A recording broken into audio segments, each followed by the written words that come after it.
ಒಂದು ಕಡೆ ವಿಧಾನಸಭೆ ಚುನಾವಣೆ ಮುಗೀತು, ಲೋಕಸಭೆ ಬರೋದಕ್ಕೆ BJP JDS ಮೈತ್ರಿ ಆಗೋಯ್ತು. ಸಾಕಷ್ಟು ಕ್ಷೇತ್ರಗಳಲ್ಲಿ ಗೊಂದಲ, ದೇವದುರ್ಗ ಕೂಡ ಸೇರಿದಂಗೆ. ನೀವು ಕೂಡ ಮೈತ್ರಿನ ಒಂದಷ್ಟು ಕಡೆ ವಿರೋಧಿಸಿದ್ರಿ. ಬಟ್ ಈಗ 2028ಕ್ಕೆ ಮೈತ್ರಿ ಮುಂದುವರೆದ್ರೆ ಕ್ಷೇತ್ರದಲ್ಲಿ ಸಾಕಷ್ಟು ಕ್ಷೇತ್ರದಲ್ಲಿ ಗೊಂದಲ ಆಗುತ್ತೆ. ಅದ್ರ ಬಗ್ಗೆ ಏನಾದ್ರು ಚರ್ಚೆಗಳು ನಡೀತಿದ್ಯಾ? ಅದಾಗಲೇ ಅದೆಲ್ಲ ನಮ್ಮ ಪಕ್ಷದ ವರಿಷ್ಠರಿಗೆ ಬಿಟ್ಟಿದ್ದು, ಅವ್ರೇನು ತೀರ್ಮಾನ ತಗೊಂತಾರ ಅವ್ರಿಗೆ ಬಿಟ್ಟಿದ್ದು. ನನ್ನ ಕ್ಷೇತ್ರ ಇಡೀ ರಾಜ್ಯ ಗಮನಿಸೋದು. ಹೌದು, ದೇವದುರ್ಗದಲ್ಲಿ ಯಾವ ರೀತಿ ನನ್ನ ತೀರ್ಮಾನಗಳದಾವ ಅನ್ನೋದು ಎಲ್ಲರಿಗೂ ಗೊತ್ತಿರ್ತಕ್ಕಂಥ ವಿಚಾರ. ಆದ್ರೆ ಅದು ಪಕ್ಷದವರು ಎಲ್ಲ ಈಗಾಗಲೇ ನಮ್ಮ ಪಕ್ಷದ ವರಿಷ್ಠ ಸನ್ಮಾನ್ಯ ದೇವೇಗೌಡರು ಅವರು ನನ್ನ ಕ್ಷೇತ್ರನ ನನಗೆ ಉಳಿಸ್ಕೊಡಕ್ಕೆ ಯಾವ ರೀತಿ ಪ್ರಯತ್ನ ಮಾಡಬೇಕು ಅವ್ರು ಖಂಡಿತವಾಗ್ಲೂ ನನಗೆ ಮುಂದುವರಿಸ್ತೀನಿ ಅನ್ನೋಂಥದ್ದು ಅವ್ರು ಮಾತು ಕೊಟ್ಟಾರ. ದೇವೇಗೌಡರು ಕರೆಮನಾಯಕ್ ಅವರಿಗೆ 28ಕ್ಕೂ ನಿಮ್ಗೆ ಟಿಕೆಟ್ ಅಂತ ಮಾತು ಕೊಟ್ಟಿದ್ದಾರೆ. 100% ಸನ್ಮಾನ್ಯ ದೇವೇಗೌಡರು, ಕುಮಾರಣ್ಣವರು, ಇಡೀ ನನ್ನ ಎಲ್ಲಾ ಪಕ್ಷದ ಎಲ್ಲರೂ ಎಲ್ಲ ಮಾಜಿ ಸಚಿವರುಗಳಿರ್ಬೋದು, ಎಲ್ಲ ಕೋರ್ ಕಮಿಟಿಯವರು ಎಲ್ಲರೂ ನನ್ನ ದೇವದುರ್ಗನ ಯಾವುದೇ ಕಾರಣಕ್ಕೆ ಕಳ್ಕಕ್ಕೆ ಇಷ್ಟಪಡ. ಯಾಕಂದ್ರೆ ಇದು ದೇವೇಗೌಡರ ತಾಲೂಕಿದೆ. ದೇವೇಗೌಡರು ಎಲ್ಲಿವರೆಗೆ ಅವ್ರ ಪಕ್ಷ ಎಲ್ಲಿವರೆಗೆ ಇರ್ತದ ಅಲ್ಲಿವರೆಗೆ ದೇವದುರ್ಗನ ಯಾವ ಪಕ್ಷಕ್ಕೆ ಬಿಟ್ಕೊಡಕ್ಕೆ ಸಾಧ್ಯನೇ ಇಲ್ಲ.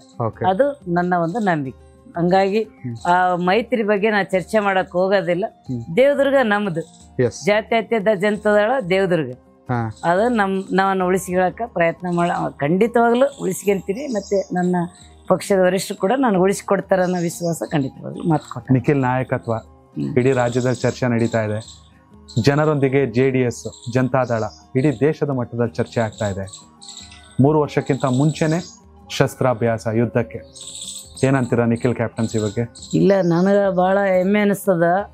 ನಿಖಿಲ್ ಕುಮಾರಸ್ವಾಮಿ ಅವ್ರನ್ನ ನಾವು ನೋಡಿದ್ರೆ, ಅವ್ರನ್ನ ನಾವು ತಿಳ್ಕೊಂಡಾಗ ಏನಿಸ್ತದಂದ್ರೆ ಅವರು 3 ಚುನಾವಣೆಗಳು ಎದುರಿಸಿದ್ರು. ಹೌದು, ಅವರು ಮಾಜಿ ಮುಖ್ಯಮಂತ್ರಿಗಳ ಮಗನಾಗಿ ಅವರು ಒಬ್ಬ ದೊಡ್ಡ ಚಿತ್ರನಟರಾಗಿರೋಂಥವ್ರಿಗೆ ಅವರು ಈ ತೀರ್ಮಾನ ತಗೊಂಡು ರಾಜ್ಯಾದ್ಯಂತ ಜನರೊಂದಿಗೆ ಜನತಾದಳನಂತ ಒಂದು ಅಭಿಯಾನವನ್ನ, ಸದಸ್ಯತ್ವ ಅಭಿಯಾನ ಹಾಕೊಂಡು ಎಲ್ಲ ಯುವಕರಿಗೆ ಒಂದು ಉರಿದುಂಬಿಸಿ ಪಕ್ಷ ಸಂಘಟನೆ ಮಾಡೋದು ನೋಡಿದ್ರೆ ನಿಜವಾಗ್ಲೂ ಒಬ್ಬ ರಾಜಕಾರಣಿ ಈ ತರ ಇರಬೇಕು ಅನ್ನೋಂಥದ್ದು ನಮ್ಮೆಲ್ಲರಿಗೂ ಕೂಡ ಒಂದು ಹೊಸ ಸಂಚಲನ ಎಲ್ಲ ಯುವಕರಲ್ಲಿ ಮತ್ತೆ ಎಲ್ಲ ಇಡೀ ರಾಜ್ಯಾದ್ಯಂತ ಆ ಒಂದು ಸಂಚಲನ ಮೂಡಿಸ್ಯಾರ.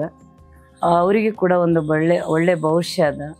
ಯಾಕಂದರೆ ಸೋತ ತಕ್ಷಣನೇ ನಮಗೇನು ಕಡಿಮೆ ಅಂತೇಳಿ ಅವ್ರ ಮನೆಗೆ ಕೊಡ್ಬೋದು. ಅವ್ರದ್ದೇ ಆದಂಥ ಒಂದು ಸಿನಿಮಾ ಇದ್ರೆ ನೃತ್ಯದಲ್ಲಿ ಕೂಡ ಅವರು ದೊಡ್ಡ ನಟರು, ಅವರು ಕೂಡ ಏನಾದರೂ ಅವರು ಆ ದಾರಿಯಲ್ಲಿ ಹೋಗ್ಬೋದಾಗಿತ್ತು.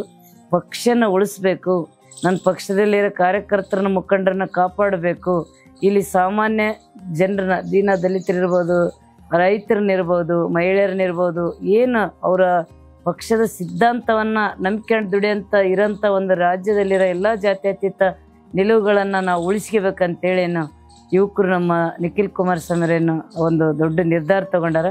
ಅದು ಖಂಡಿತವಾಗ್ಲೂ ಯಶಸ್ವಿಯಾಗ್ತದೆ. ಇಡೀ ರಾಜ್ಯದ ಎಲ್ಲ ಕಡೆ, ರಾಜ್ಯ ಮತ್ತು ರಾಷ್ಟ್ರ ಮಟ್ಟದಲ್ಲಿ ಕೂಡ ಈ ಕಾರ್ಯಕ್ರಮ ಯಶಸ್ವಿಯಾಗತ್ತದ. ಸಾಕಷ್ಟು ಯುವಕರು ಅವರಿಗೆ ಬೆಂಬಲಿಸ್ತಾರೆ.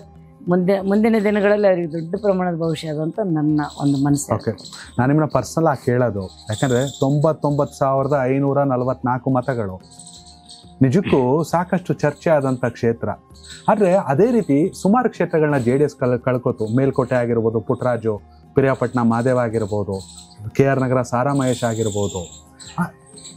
JDS ಪುಟಿದ ಹೇಳ್ಬೇಕಂದ್ರೆ ಒಂದಷ್ಟು ಯುವ ಶಕ್ತಿಗಳು ಒಂದಾಗಬೇಕು. ಈಗ ನಿಖಿಲ್ ನಾಯಕತ್ವಕ್ಕೆ ನೀವಾಗಿರ್ಬೋದು, ಅಥವಾ ಹುಣಸೂರು ಹರೀಶ್ ಗೌಡ್ರ ಆಗಿರ್ಬೋದು, ಕುರುಮಿಟ್ಕಳ ಕಂದಕೂರ ಆಗಿರ್ಬೋದು, ಸಾಕಷ್ಟು ಜನರಿದ್ದಾರೆ, ಶಾರದಾಪುರ ನಾಯಕ ಆಗಿರ್ಬೋದು.